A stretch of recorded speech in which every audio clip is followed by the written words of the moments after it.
Kegiatan mandiri, tugas MK Psikologi, dosen Bapak Fuad Ardiansa, SPSI, MSI.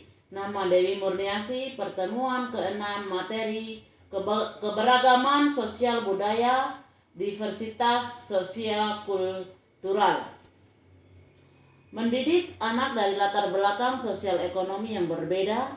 Kata kunci latar belakang sosial ekonomi keluarga, fasilitas belajar, prestasi belajar, pendidikan memiliki peranan yang sangat penting bagi perkembangan pengetahuan seseorang. Keberhasilan pendidikan seseorang sangat dipengaruhi oleh beberapa faktor, antara lain bakat dan kecerdasan anak tersebut, kegiatan proses belajar mengajar di sekolah, lingkungan keluarga, maupun lingkungan sekitarnya. Selain pendidikan formal yang dilakukan di sekolah, pendidikan juga perlu ditanamkan sejak dini di dalam keluarga.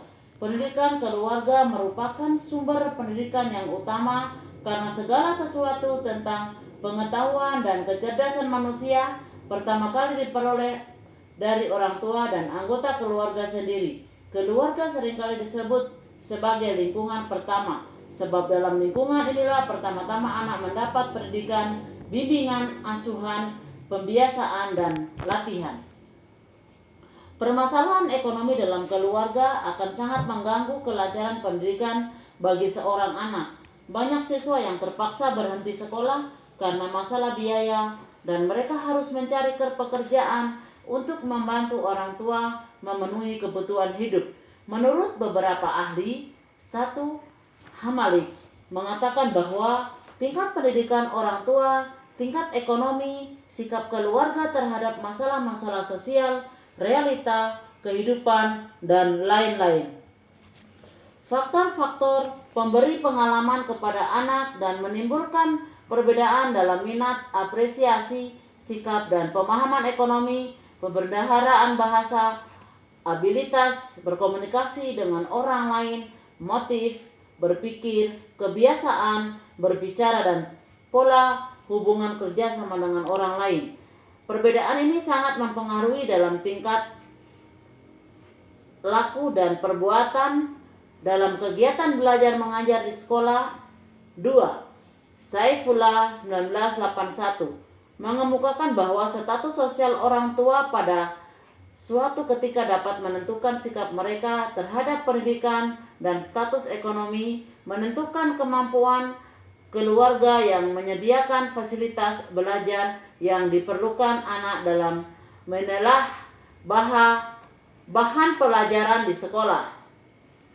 3. Prestes dalam Aini 2007 mengatakan bahwa prestasi anak-anak dalam keluarga yang rendah status sosial ekonominya pada akhir kelas pertama lebih tinggi daripada prestasi anak-anak daripada keluarga yang status ekonominya yang mencukupi.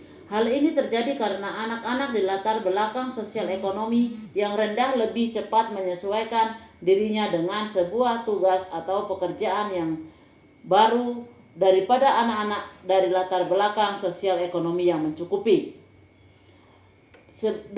Pendidikan multikultural. Pendidikan multikultural adalah merupakan suatu wacana yang lintas batas karena terkait dengan masalah keadilan sosial, social justice, demokrasi, dan hak asasi manusia. Menurut Azurmadi Azra mendefinisikan bahwa pendidikan multikultural adalah pendidikan untuk atau tentang keagamaan kebudayaan dalam merespon perubahan demografi dan kultur lingkungan masyarakat tertentu atau bahkan demi secara keseluruhan. B. Prudensi Kradal mengemukakan bahwa pendidikan multikultural adalah pendidikan yang memperhatikan secara sungguh-sungguh terhadap latar belakang peserta didik, baik dari aspek keragaman, suku, etnis, ras, agama, aliran kepercayaan, dan budaya kultur. Secara tingkat, Andersen dan Caster 1994 menyatakan bahwa pendidikan multikultural adalah pendidikan mengenai keagamaan budaya. C. Musa Asli ada juga mengatakan bahwa pendidikan multikultural adalah proses penanaman cara hidup menghormati tulus dan toleransi terhadap keanekaragaman budaya yang hidup di tengah-tengah masyarakat. Gender dalam pendidikan di Indonesia. Kesetaraan gender dalam pendidikan. Pendidikan merupakan dasar bagi kehidupan manusia. Manusia memperoleh informasi dan pengetahuan untuk mengembangkan dirinya melalui pendidikan, karena misi utama pendidikan pada dasarnya adalah menyiapkan anak didik agar dapat membuka mata hati untuk mampu hidup, to make a living, mengembangkan kehidupan yang bermakna, to lead a meaningful life, dan memuliakan kehidupan, to enable life. Kemudian salah satu tujuan pendidikan yang bagaimana untuk mewujudkan satu masyarakat yang adil dengan tidak mendiskriminasikan jenis kelamin.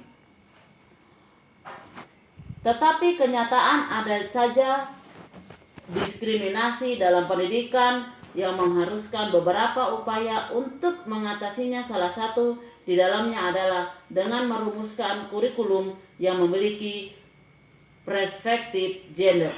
Kurikulum gender adalah didasarkan pada asumsi bahwa wanita dan pria antara dalam pendidikan dan memiliki kesempatan untuk memperoleh pendidikan.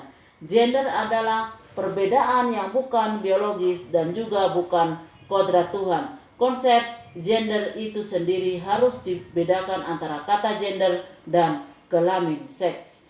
Sedangkan gender adalah perbedaan tingkat laku antara laki-laki dan perempuan yang secara sosial dibentuk jadi perbedaan bukan kodrat. Ini ciptaan melalui proses sosial dan budaya yang panjang.